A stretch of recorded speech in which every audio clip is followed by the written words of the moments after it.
So dozens of new experiments being brought up to the International Space Station by the Cygnus cargo craft, one among them giving a very unique opportunity for astronauts to get involved in the classroom and give kids around the country a look at life on board the International Space Station. Joining me now, NASA astronaut and veteran space flyer, Alvin Drew. Alvin, first off, thanks so much for joining me. You're quite welcome. It's good to be talking to you today. All right, and this experiment is called Storytime from Space. And I know you were very involved on getting this thing off the ground literally when it first kind of became an idea. Tell me about where the idea for this project came from and kind of what it entails. Okay, well, I was preparing for STS-133 back in 2010. That was be the final flight of the Spatial Discovery. And I was talking to a friend of mine, named Patricia Tribe, who'd been the director of education over at Space Center Houston, about what a good time and what a rewarding experience it had been for me on STS-118 to be working with Barbara Morgan on the Teaching from Space program that she had. Patricia had the idea of reading bedtime stories to kids from space, and asked me if I would be willing to go do a demo tape on board the space station during STS-133. And I was quite frankly a little surprised that we hadn't already done something like that. And that's usually my first indication that something's a good idea when I go, we aren't already doing that. And Yep. so I was happy to oblige. We just need to go find a book that we could read. Hi, I'm astronaut Alvin Drew aboard the Space Shuttle Discovery. I'd like to read you a bedtime story. This one is called Max Goes to the Moon by Jeffrey Bennett, illustrated by Alan Okamoto. This is the story of how Max the dog helped return people to the moon, this time to stay. It all began the morning of the parade. Max had just returned from his trip to the space station. He was a hero. After all, none of the astronauts could have come home safely without him. As Max's car drove down Pearl Street, Max looked to the west and began to howl just as the moon set over the mountains. And what are some of the books that the crew are going to be reading, and how are they chosen? Okay, the book that's been written specifically for this particular payload was a story called Max the Dog Goes to the International Space Station. I was an author here in Boulder, Colorado, by the name of Jeffrey Bennett, who wrote a trilogy of books about his Rottweiler by the name of Max. He has an adventure where he goes to the moon. Later on, he goes out to Mars, and then he writes a final piece in here where one of Max's descendants goes out to Jupiter. And in the first book, the book I read was Max Goes to the Moon when I was on Discovery's mission to the space station. And I'd asked Jeff that in the beginning of the book, that it almost seems like a setup for a prequel where Max would go to the space station. And sure enough, a couple of years later, we got together and talked about what that prequel might consist of. And out of that came the story, Max Goes to the International Space Station, which will be the inaugural book read as part of Storytime from Space.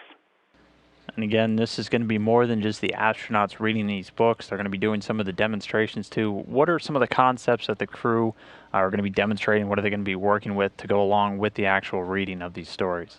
Okay. One of the things I liked best about Jeff Bennett's books was that there are these sidebars with the story. So you can you can read the story to a 3-year-old, and they would just enjoy the story of a dog going on adventures in space.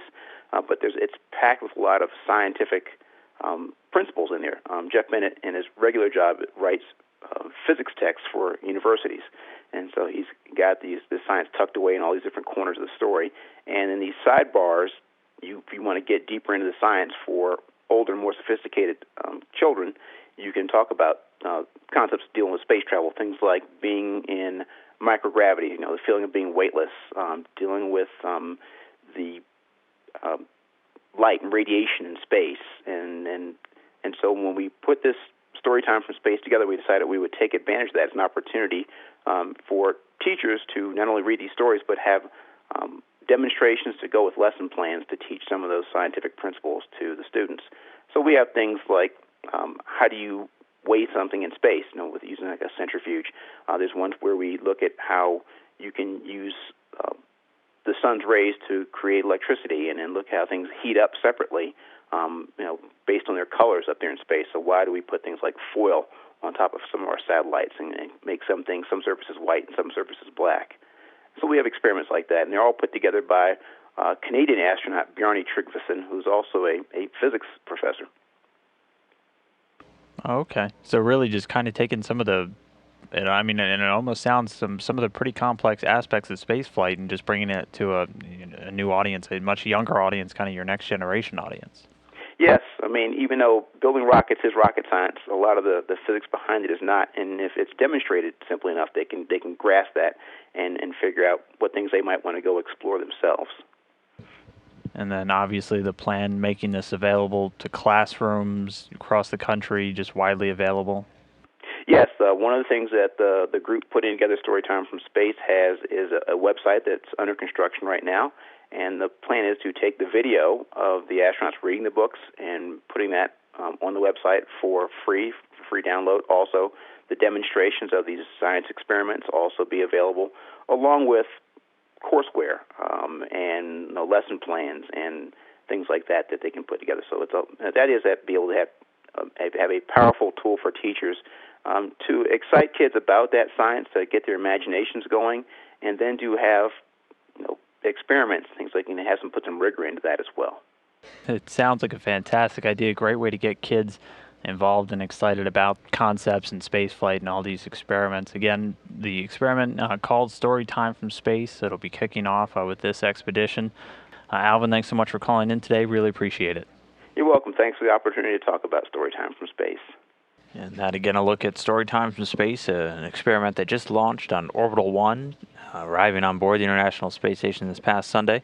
To learn more, you can go to their website, currently under construction, but it'll have more information at storytimefromspace.com or also facebook.com/storytimefromspace.